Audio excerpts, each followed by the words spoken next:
So again, thank you. Hello and welcome. My name is Julie Schumacher-Cohen, and I serve as a member of the Catholic Advisory Council of Churches for Middle East Peace. I'm really glad to be co-moderating today's webinar and also joined by two guest speakers from Jerusalem, and they will all be introduced to you in just a moment. Let me just do a few introductory announcements. First, for those of you who may not be aware, Churches for Middle East Peace, or CMEP as we call it, is a coalition of more than 30 national church communions and organizations working to encourage U.S. policies that actively promote comprehensive resolution to conflicts in the Middle East. And the Catholic Advisory Council is a part of CMEP's work. We focus specifically on engagement with U.S. Catholics, really to bolster Catholic engagement in the search for justice and peace in Palestine and Israel, and to accompany Christian communities in the Holy Land.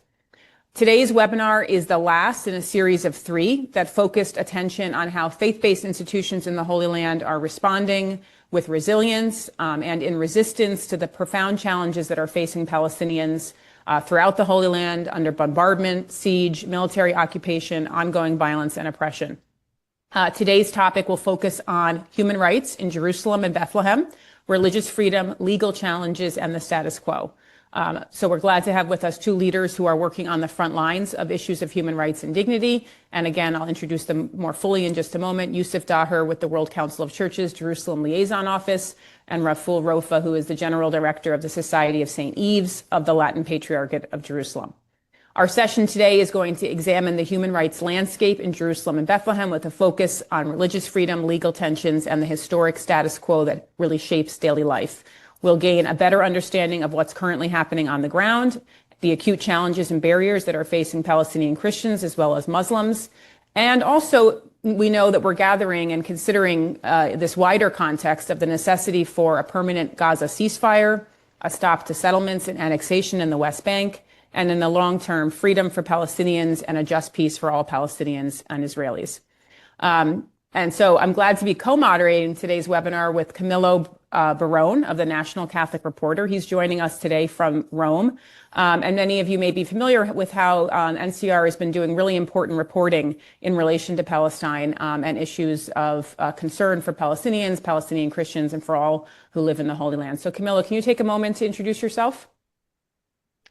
Thank you so much, Julie. Good morning, everyone. Good evening, everyone here on the other side of the ocean. My name is Camillo Barone. I'm from National Catholic Reporter.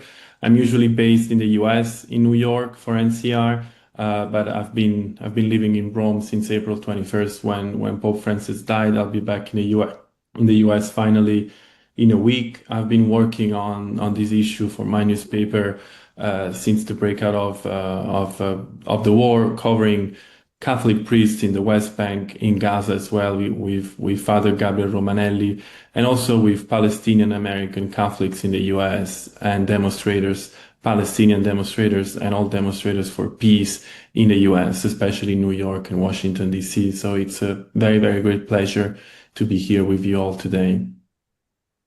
Thank you, Camillo, and thank you for the work that you've been doing to raise up these issues in the United States. So now I'm going to introduce our guest speakers. They're going to speak for about 15 minutes each, and then after that, Camillo will start off our Q&A.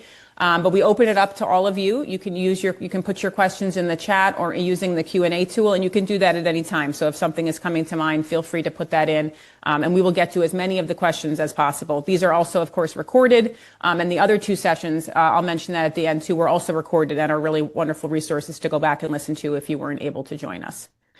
So first, let me introduce Raful Rofa, an advocate. I've had the pleasure of moderating a webinar with Mr. Rofa a couple of years ago, and sadly, I think things have only grown more severe since, and his work is thus that much more important. Mr. Rofa is the General Director of the Society of St. Yves of the Latin Patriarchate of Jerusalem, the Catholic Human Rights Center for Legal Resources and Development. He was admitted to the Israeli bar in 2003.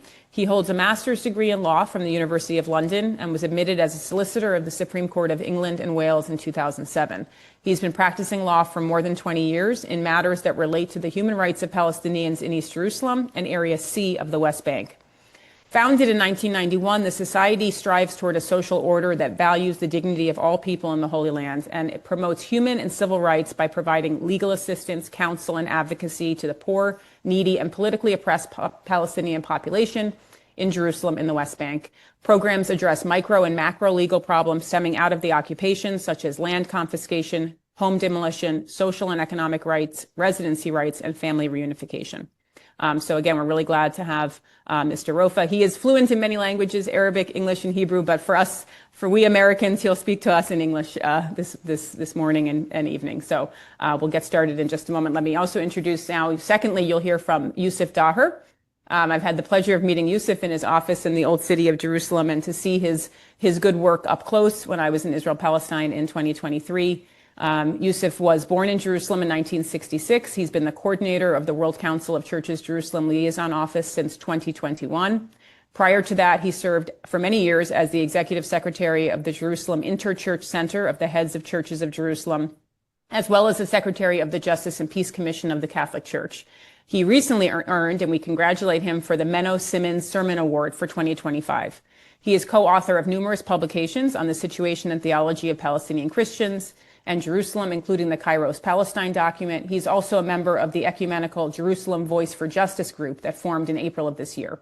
In addition to his church and ecumenical work, Yusuf is trained in hotel management and tourism, and he served as an advisor to the Palestinian Ministry of Tourism. He holds a master's degree in pilgrimage and tourism from London Metropolitan University, and he's taught this subject at Bethlehem University for over a decade. So as you can see, we are in wonderful hands today with our guest speakers, and I'm going to ask Raful to get us started. Well, hi everyone, and thank you for the introduction. It's my pleasure to talk to you all today about the legal challenges that we at the Society of St. Ives face through our work in our attempt to assist our beneficiaries, the people whom basically it's the Palestinians in East Jerusalem and in the West Bank.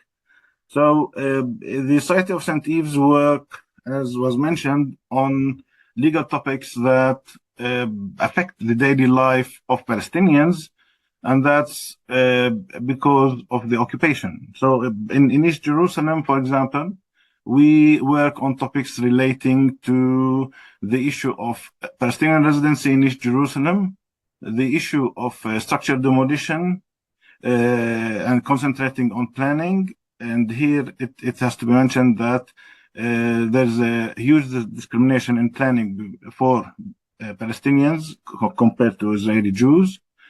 The issue of social and economic rights, concentrating on the benefits that are given by the state of Israel to its residents, including Palestinians in East Jerusalem, for two reasons. One, because this way we get to help the poorer segments of society. Secondly, because getting these rights from the National Insurance Institute is strong evidence that the Palestinians actually living in East Jerusalem and that his or her center of life is in East Jerusalem, and therefore they can proceed to get family unification from the Ministry of Interior if they have such an application, or to have their child registered.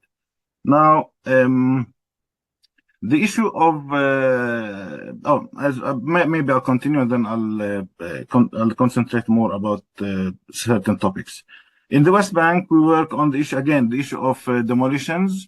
Again, concentrating on planning here, planning for Palestinians in Area C of the West Bank in particular, where there is again huge discrimination when it comes to planning by the Israeli army or the civil administration, as it is known.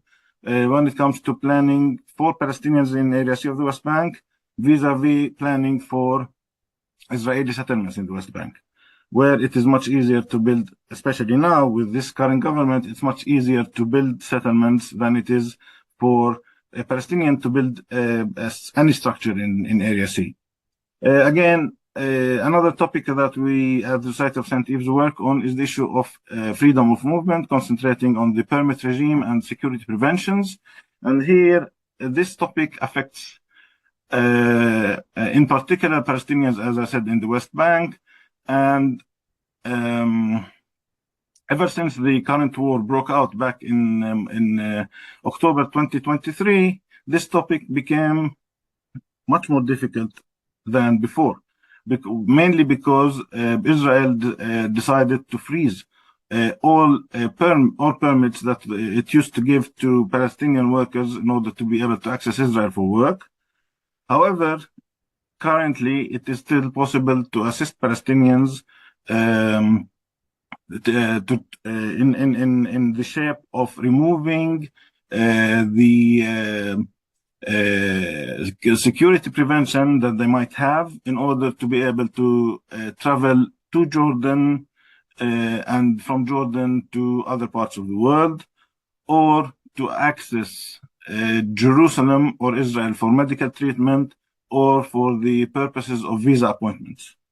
Otherwise, the security, the ban applies nearly fully, with some exceptions, to all Palestinian workers that used to be employed in Israel prior to October 2023. Of course, the issue of permits also affects those Palestinians, either Muslim or Christian, who want to access Jerusalem in order to be able to pray in the holy site, for the Christians or for the Muslims. So, for example, for Muslims during Ramadan, it was difficult for the majority, I would say, of Palestinians from the West Bank to access Jerusalem in order to pray in Al-Aqsa Mosque. At the same time, it was extremely difficult for the majority of Christians from the West Bank to access Jerusalem in order to pray in the Holy Church of the Holy Sepulchre and other holy sites during Easter, for example. So the current war made it much more difficult on the issue of freedom of movement, and therefore it made it more difficult for Palestinians to be able to access the holy sites for the purposes of prayer. And now, of course, Palestinians in East Jerusalem face other challenges besides these challenges, including the issue of high taxation in the shape, for example, of the Arnona tax. The Arnona tax being the municipal tax that is imposed by the Jerusalem municipality on the inhabitants of Jerusalem for the purposes of providing services such as rubbish collection, street lighting, etc., etc.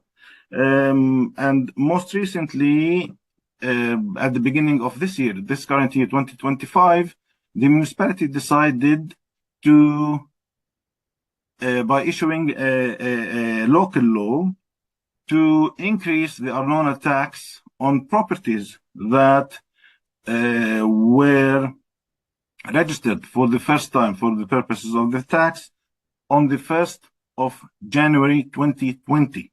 So this law was enacted retroactively from the 1st of January 2020 in such a way that now any property that was registered on or after that date, it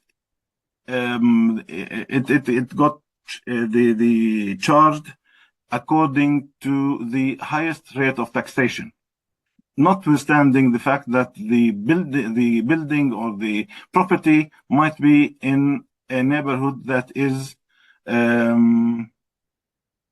don't know, a slum, you can say. For example, a property in Shafat refugee camp, which is a very, very poor neighborhood of Jerusalem, where which suffers from a lot of social and economic problems. Now, any property that was registered on or after the 1st of January 2020 will be charged at the highest rate of the tax, just in the same way as a property in one of the richest neighborhoods of West Jerusalem, which gets all the benefits of that tax, would be charged the same rate of taxation. Of course, we at the Society of St. Eve's challenged this law, and we are currently in the phase of making a petition to the High Court. We'll see how it works out.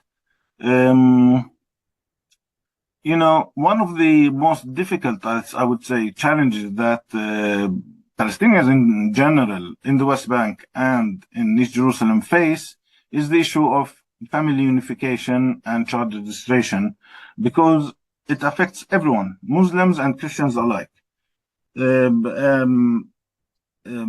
Of course, this matter is currently one of the most pressing matters that I would say that the Christian community face, because historically Christians from Jerusalem would marry spouses from the West Bank, from Bethlehem or from Ramallah, etc., because they are all neighboring cities, and people get to meet each other and marry, and it's a historical thing.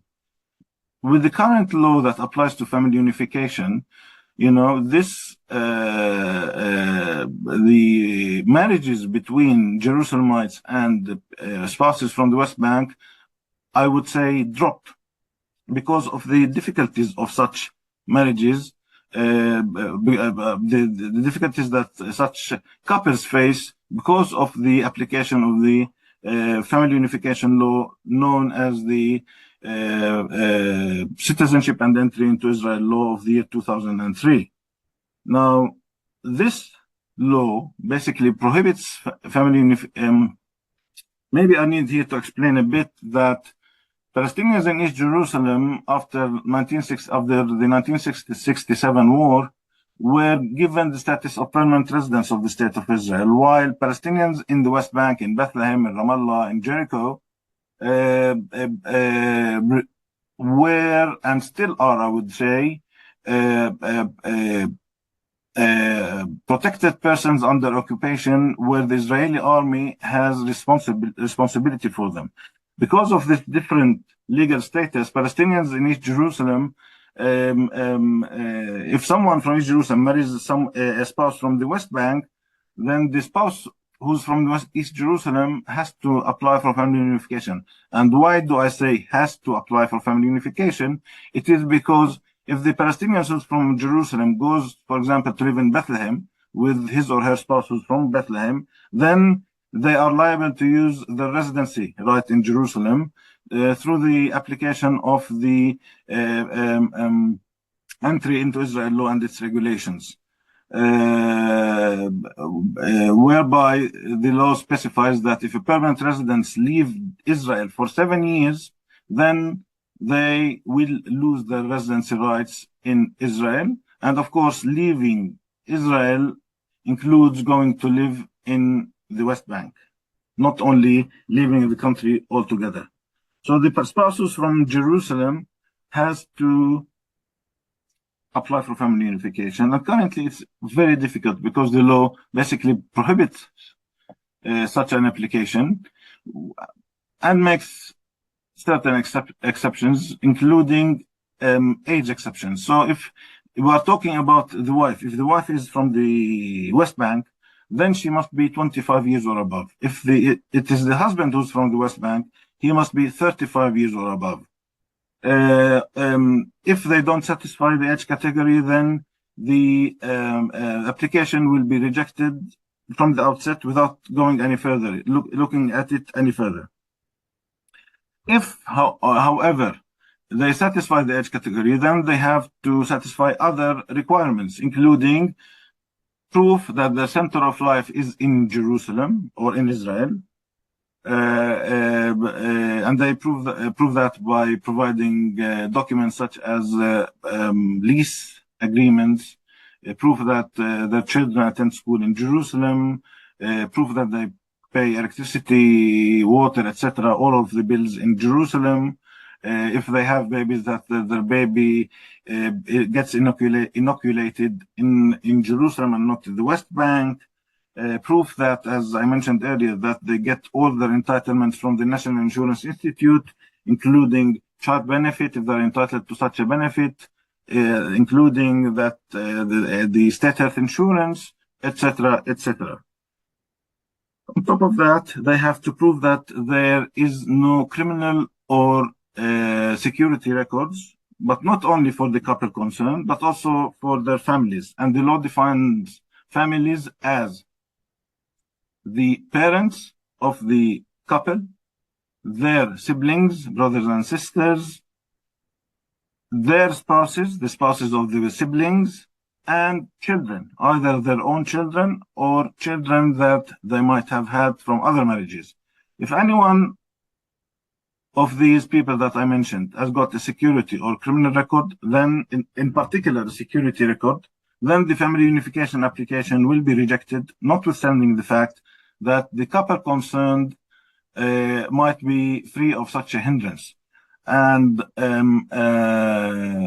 of course, after a challenge in the Israeli Supreme Court, the court said that the Minister of Interior cannot revoke or cancel a family unification application for security reasons before allowing or holding a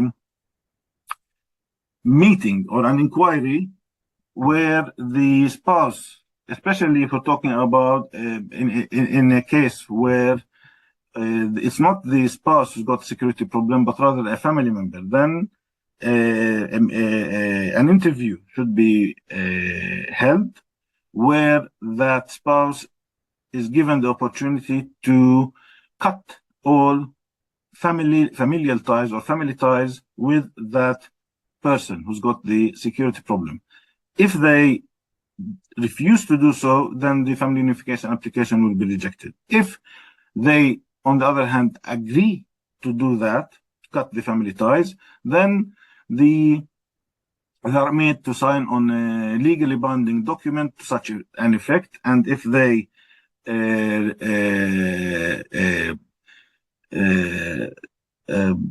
what's the word now? And if they don't comply with what's written in that document, then they will be criminally liable, besides the fact that the family unification application will be rejected. That's one thing. There are many challenges, and I'm very short on time. But I think it's besides this, the legal challenges that Palestinians face currently in Jerusalem and in the West Bank. It is important to note that to talk maybe a little bit about the status quo that applies to the churches, because currently Israel is seeking to alter the status quo, certainly in the field of taxation, and in particular in the municipal taxation. Many Catholic organizations have had legal where basically they were sued by the many municipalities around Israel and in East Jerusalem, in order to force them to pay the taxes, in particular the Arnona tax. Now, this is a clear infringement of the status quo and a clear infringement of the agreement that was signed between the Holy See and Israel back in the 1990s, which specifically says that Catholic organizations, in this case, should not pay taxes until such time as both Israel and the Holy See come to a final agreement about all matters, including taxation. I don't know how much time do I have left. If you have about a minute or so left, if you want, and then we can come back to these questions in the Q&A as well. Okay, so if it's a minute, then I won't start any topic because it will take much longer than a minute. Okay, but I'm willing to answer any questions that anyone might have. Thank you so much. And what you've said, I just want to underscore too about the family reunification, that in hearing that in our American context, it makes me think a lot about what's happening with migration in the U.S. and all of the, and also Catholic social teaching on keeping families together. and this idea of dividing families, which is really terrible. But also that in my mind, it makes me think of immigration policy, but we're talking about Palestinians for whom this is their homeland. And in a sense, they're being treated in a way that is othering them in the land to which they belong. So I just wanted, because I think those are really important points that you brought out, and then we'll get more into it in the conversation. So Yusuf, we invite you now to offer your comments. Thank you, Julie. Thank you, everybody. Yeah, my colleague Raful ended by talking about status quo. This is where I will begin. And the status quo as agreements or as rules and orders by the governing bodies of any state or any occupation ruling over Jerusalem, especially.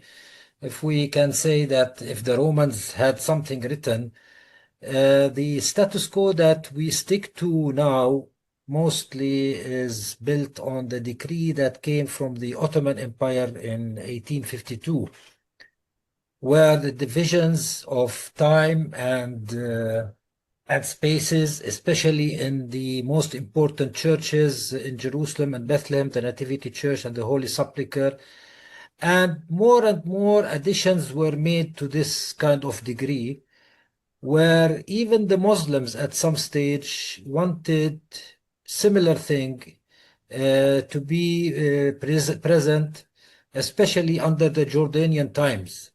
Under the Jordan times, especially after the end of the Ottoman Empire. Of course, during also the British Mandate, there was some more additions to this decree. And most of our Christians in the city, especially in Jerusalem and Bethlehem, they stick to this as community, as a right, while maybe 95% of them did not read the status quo decree. But for them, the status quo is very obvious, very natural thing to preserve rights of the worship and faithful communities, knowing that Jerusalem and Bethlehem and other parts of the Holy Land, Palestine, Israel, is multi-faithful, multicultural in that respect. And in order to protect these rights, especially rights to worship, access to worship, and so on, they stick to these. Although status quo sometimes it's between denominations. It's not only between the Christian community and the government or whatever the government is. And in the status quo decree, the government is called government. It's not called which government. So sometimes it's an occupation, sometimes it's an independent government, for example, during Jordan, but in other cases it was Israel now, it was the Ottoman Empire at some stage. In 1967, when Israel occupied East Jerusalem, when Moshe Dayan entered the Al-Aqsa Mosque, he immediately declared the second day that this is a pure Muslim site and it will remain as such. And this was considered part of the status quo of Jerusalem that most of the Israeli government have tried to respect. Until what we see lately, mostly lately, after that we have seen for the past decade or two, we are seeing more far right-wing governments coming to Israel, especially the last one, the existing one, that we see something we have never seen out of Israeli governments and Israeli parliament members and ministers. The time, the tone, the way they are speaking about the other, if Christians or Muslims or others, is really unprecedented. And this is part of the major problem today that we are facing. Jordan, within its agreement with Israel, also was considered the guardian today over holy sites in Jerusalem and Bethlehem, for Muslims and for Christians. And the Palestinian Authority and Palestinian leadership also recognized the Jordanian guardianship on the holy sites in Jerusalem and in Bethlehem and in all Palestine, as we can see. So this is already dealt with between the Palestinians and the Jordanians as a legal term. Of course, the United Nations and UNESCO and other parties have also recognized all kinds of status quo decrees and additions that I have just mentioned. Today, we are talking more about the violations on these status quo and on these rights. So violations, as my colleague was mentioning, it really differs. It comes in different shapes. And he mentioned a few of them. I'll try to mention others, not to repeat my colleague, but violations can simply be spitting on the other while walking in the streets. And this has been a model. We have seen a very sharp increase in this spitting model of spitting on the Christian clergy, pilgrims, on Christian people, especially in the area of the Christian and Armenian quarter, which is about 1 kilometer, square kilometer inside the old city. One of the police commanders told the heads of churches, if we record the spitting issues, we might record about 40 of them daily. One Armenian priest said, I was spit on 90 times in my life. And you know, the Armenian quarter, it's the passageway from the Jaffa Gate to the Jewish quarter. Another kind of violation, and this is very dangerous, is that by crooked or by legal or illegal ways, they are trying to expropriate properties or grab land from church properties, especially in and around the old city of Jerusalem. And this has been the case in properties in Jaffa Gate, in Newgate, and in the Armenian quarter, in Mount Zion, and in Silwan lately. For forging papers or by crooked deals with second clerk or third clerk in the church, getting a signature, getting a stamp here or there, or sometimes giving a total nonsense story about it. Like, for example, for the Armenian today, we are experiencing one of these cases where the municipality came to the Armenian Patriarchate at some stage and said, you have a neglected parking lot and we want to make it a proper parking lot. Now it does not contain 40 cars. We will make it contain 200 cars, 80 of them for you, and the rest we will deal with them. That's a good deal. Maybe the Patriarchate, yes, accepted the deal because this is a deal for 10 years and then the land will get back to the lawful owner.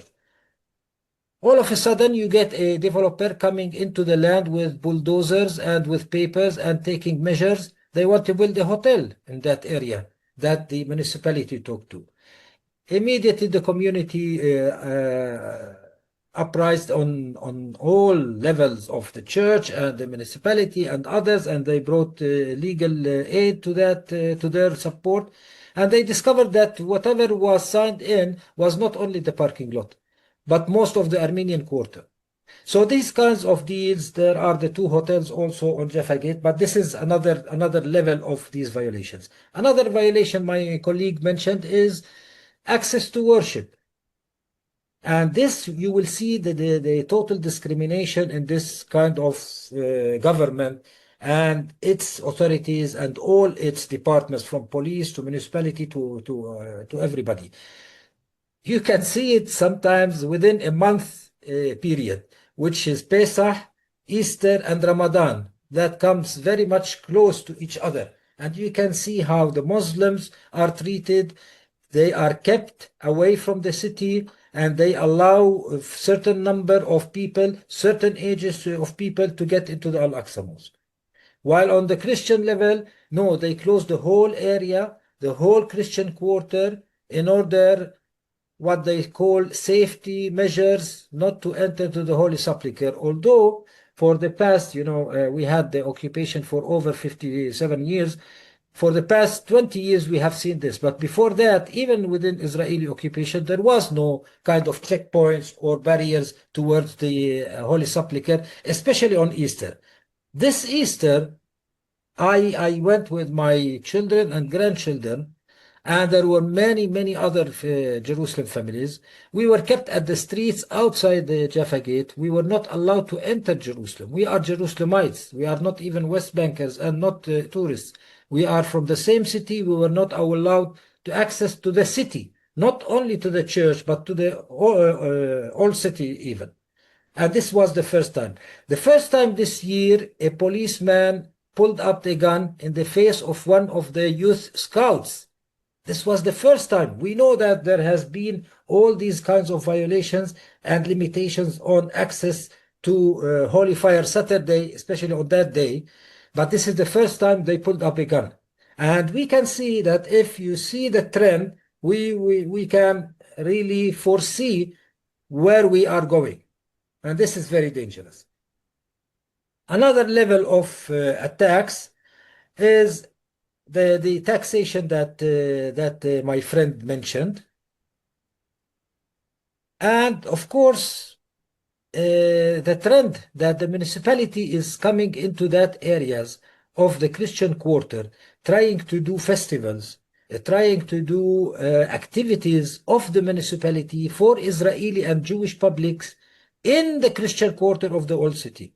These are also another kind of violations in that respect. What is being done? If you go back to the church leaders' statements for the past 2-3 years within this government, you will see that we have more than 10, more than 15, more than 20 statements describing these atrocities, describing these violations, describing these extremist acts on property, on people, on clergy, on pilgrims, and nothing is being done, really.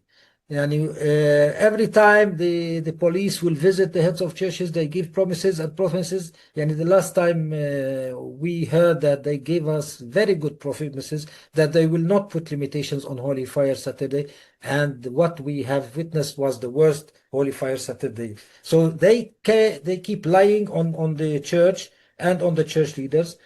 Of course, the church leaders always look up to World Council of Churches, CMEP, and other brothers and sisters from other churches, the American churches, to push and pressure the American administration in order to push Israel to stop this. But as I said to my family on Holy Fire Saturday, the state that bombs hospitals in Gaza, what do they expect from them? To let us in? Or to bear witness with others that this is a holy place, or this is a multinational, multicultural, multi-faithful city? No, they won't. They want an exclusive, explicit city for the Jewish people, and they are changing the identity of the state. And this is what the heads of churches are always talking about. Many statements and many support we hear from our brothers and sisters. I saw that the first question was, what about the American churches? Why the American churches are not doing enough, and so on. We have friends, we have partners in American churches who are doing more than enough.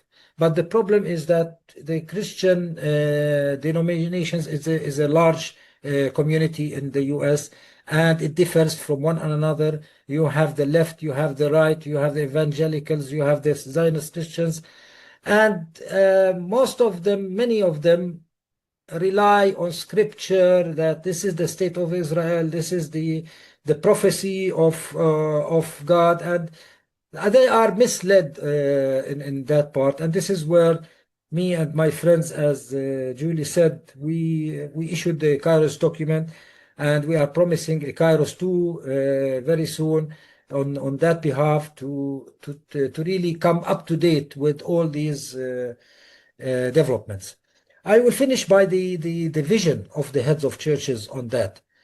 After talking about all these violations, the heads of churches in 2006 and in 1994 actually, they issued the same statement, the status quo of Jerusalem, how they see a Jerusalem, although and after all kinds of political solutions that may be, or any kind of solution, it should ensure one thing, a united, undivided city, and open and shared by the two people and the three religions. And this is the ultimate goal of the heads of churches. And this has been since 1994, when there was peace talks between Palestinians and Israelis under the auspices of the Americans at that time. But since that time, we are repeating the same thing. We will not accept a Jerusalem that is open for everybody and shared by the two peoples and the three religions. And I'll tell you one thing. This is a very important vision, especially in the U.S., especially for our very dear brothers and sisters in the U.S., to realize that this is the only solution for these two people in this land, not only in Jerusalem. From the Jordan River to the Mediterranean Sea, these people should live together with openness, with undivision, and this will bring the respect and the love between neighbors. We see this in Haifa, and we can see this in Jerusalem, and if they want to live next to us in Nablus, ahla wa sahla. But we have to see it in all the land. Thank you very much. Thank you so much, Yusuf, to both of you again for these talks. And so I want to pass it over to Camilo. He'll open up the Q&A portion. And so also to our audience, if you haven't asked a question and you would like, you can do that both in the chat or in the Q&A tool. I'm also going to share a video that we didn't get to that Yusuf recommends to us that's from the World Council of Churches. So you'll have that in the chat as well. Camilo. Thank you very much, Julie, and thank you very much again, Yusuf and Raful. That was very impressive, yet very, very painful to hear. So I have two very brief questions for both of you, starting with Raful. Speaking with all of my sources in the West Bank and, of course, in Gaza as well, with Palestinian Catholics, and not only Catholics, they always talk to me about the danger that lies into emigration, which is one of the most painful things to hear. At St. Ives, do you already have a strategy to address this very big challenge of Catholics, Palestinian Catholics and Christians in general, leaving the West Bank and leaving Palestine in general as their very last resource? What can you do about that? Well, we at St. Ives help Palestinian Christian families and Palestinian families in general to stay together, to live together, and to stay in Jerusalem through assisting them in their family unification applications. Of course, and having their children registered and helping them to get deductions with the Arnona tax and helping them get the benefits that they're entitled to from the National Insurance Institute. And if they have a demolition or stop work or work order or an indictment for illegal building as defined in Israeli law, to assist them to, we help them to prevent the demolition and maybe get a building permit. But this is on the level of the Society of St. Ives as a small organization. However, the big work is done, I think, and should be done, and is being done, I think, by the churches themselves, by the through creating job opportunities for the youth, through assisting the youth in finding appropriate housing, by building housing projects for the Christian community in Jerusalem in particular. And that's because in Jerusalem, housing is extremely expensive.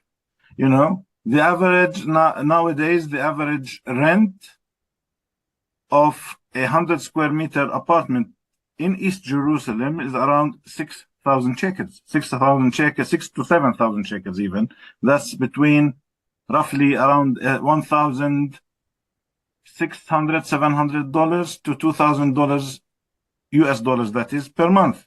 The average cost of 100 square meter apartment in Jerusalem, East Jerusalem, and not West Jerusalem, East Jerusalem, is around $700,000 US, and they can go up to 800,000 nowadays. So, and I don't know if you know, but the average salary in East Jerusalem is, I don't know, 8,000 shekels, 7,000, 9,000 shekels. The youth certainly cannot afford even to rent an apartment nowadays because it's so expensive. So I think the work is being done, as I said, on the church levels by building housing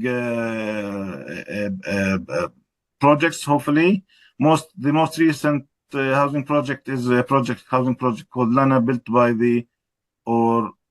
on land donated by the Greek Orthodox Patriarchate. But still, even with the assistance that the Christian families that bought in that housing project got, it was still very expensive, because it's very expensive to build in here. And it's expensive not because of the building itself, but because of the taxes that the municipality imposes in order to issue a building permit for someone to be able to build. Thank you. Thank you, Raful. A very brief question for Youssef. Youssef, I know this can be a very painful and challenging question, but I was very impressed by the answer that you gave me when I interviewed you for my long report on Palestinian Catholics back in November. Actually, it was December 2024, and I wanted to know whether things have changed. So speaking of reciprocal hope, as Catholics worldwide, we are celebrating the Jubilee of Hope. Are you able actually to share with us some signs, little signs of hope that you are able to see in the low-level Israeli grassroots society from Jewish communities that sometimes made you think that actually peace is possible? Can you share that with us, if you can? Yes, sure, my friend. 2 weeks ago, we received a Methodist group from the US.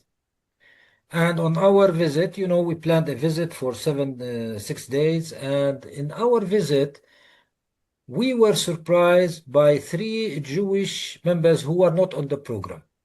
We went to Al-Makhrur, this Christian property on Beit Jala that is being taken by the settlers and by the army now, because they have reported it as an army base and an army area that they cannot stay there. While we were there with this Christian lady, a man came with his 2-year child. His name is David. He used to be a settler, and now he's a supporter, he's an activist standing with the Christian family. He was a total surprise for us. In Hebron, we went also to our dear friend Isa Amro, where he took the group on a tour on Shohada Street and so on.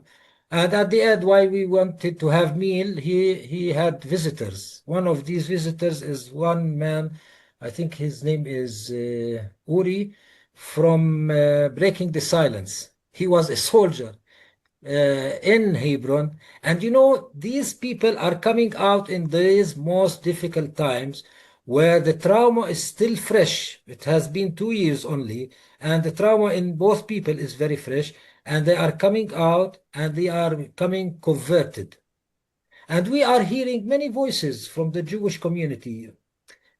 The Jewish community internationally, I think, they know the truth.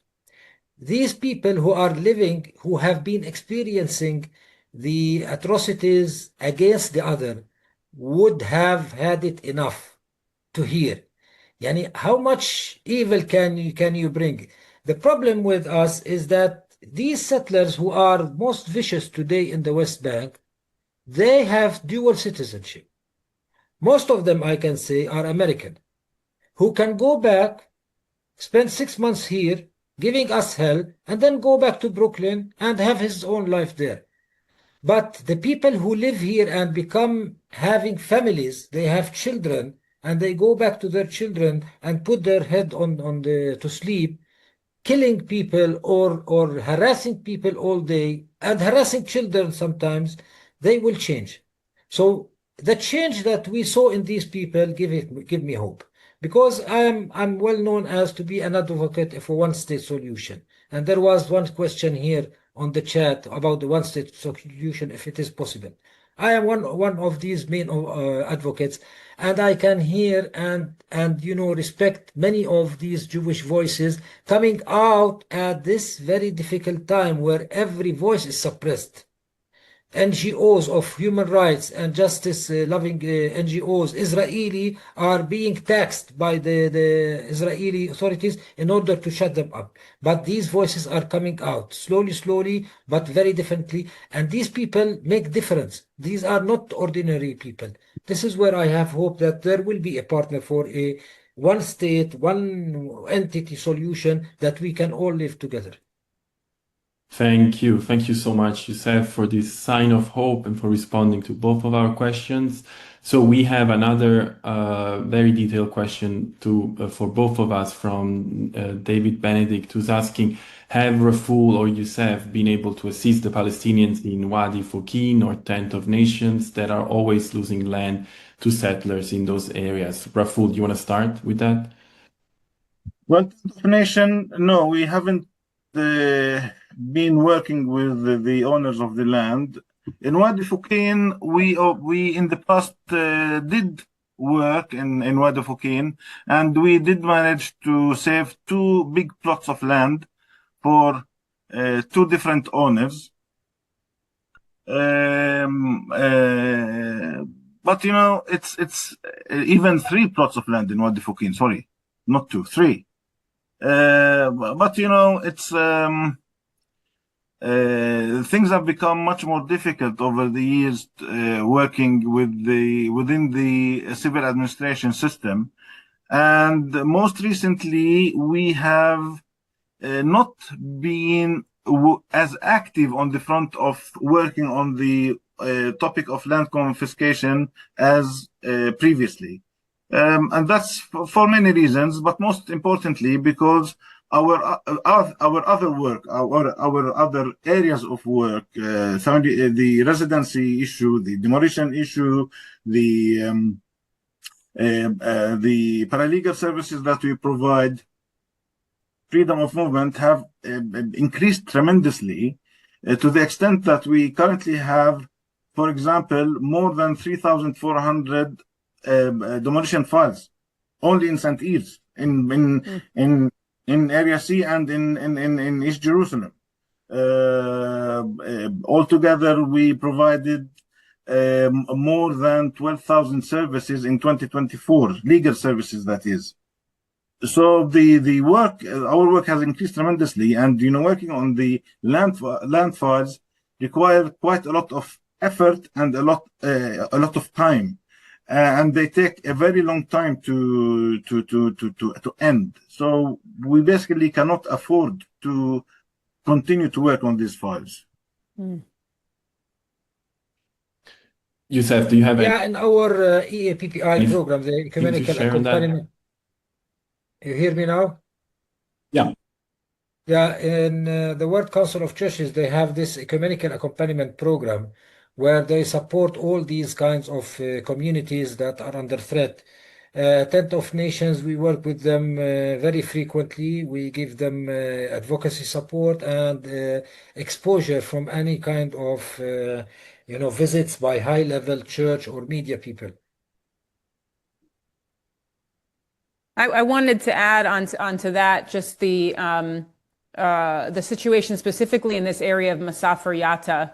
And because we see a lot of a real increase in the demolitions and even really ethnic cleansing in that area. I don't know if Raful, if you were working or if you're even seeing that Christians have had to move within the West Bank because of all of this, of what's happening in that area. No, in Masafer Yatta there are no Christians living. It's mostly Bedouin families.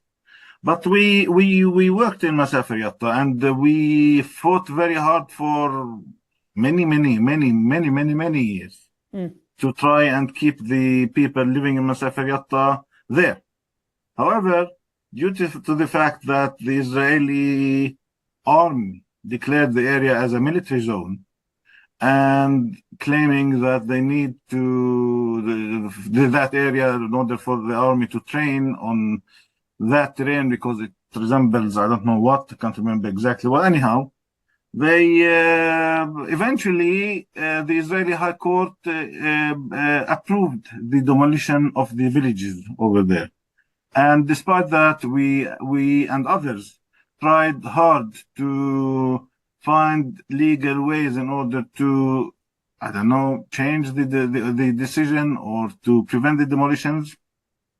But unfortunately, after more than a decade of working in the area, more than a decade, all the legal efforts failed. And as a result, now the Israeli civil administration is carrying out the demolition orders it issued many years ago. Mm-hmm. Well, thank you for that. And we are coming to our time, but I wanted to give you each a chance to ask maybe just on a closing question, if you have any specific sort of requests of us as American Christians, specifically Catholics, but more broadly, how can we support your work, do you feel, from an advocacy and solidarity perspective? Yeah, I think I was thinking of that very recently. What is the new call? What is the new ask? And I think many of our community members agree with me that where this time it has come to a time where we as a community, especially in Jerusalem, if you are talking about Jerusalem today, we are asking for international protection presence. We want the United Nations or an international kind of force to be in Jerusalem. Jerusalem is an occupied territory by international law, and the people in Jerusalem deserve the right of protection. We are not protected. We are being beaten if we are going to church. Thank you, Yusuf. Raful? Well, look, we at St. Eve's are not we don't really concentrate on advocacy. However, you know, we do share our experiences with visiting groups and with, webinars and talking to diplomats on occasions. I think this is our way of basically letting people know what we do and letting people know, get acquainted with the situation, and hoping that by talking to these people, they will take the information that we give them and somehow try to influence the governments in order to change the situation on the ground. But otherwise, I feel that supporting St. Eve's and other human rights organizations is very important in order to help people, in particular the Christians, but not only, stay in Jerusalem and elsewhere, and have their at least some basic rights. Thank you. Yeah, so all of you who are joined today, you can support the Society of St. Eve's through the Latin Patriarchate of Jerusalem. And our time has come to a close. And I just want to thank my co-moderator, Camilo, for your questions and your help today. And Yusuf and Raful, this was a really wide-ranging and fantastic and sobering, of course, webinar. So I thank you both for your expertise and for bringing these issues, because to the extent that Israel-Palestine news is even breaking through, it is a lot on Gaza, which it needs to be, but then we also forget, I think, what's happening in the West Bank, and then even more so, what's happening in East Jerusalem. So this was really important.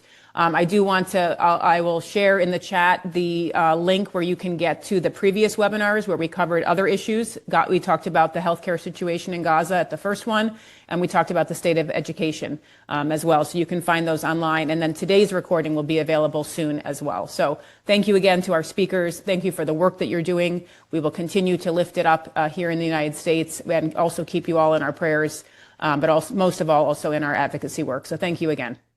Thank you all. Thank you.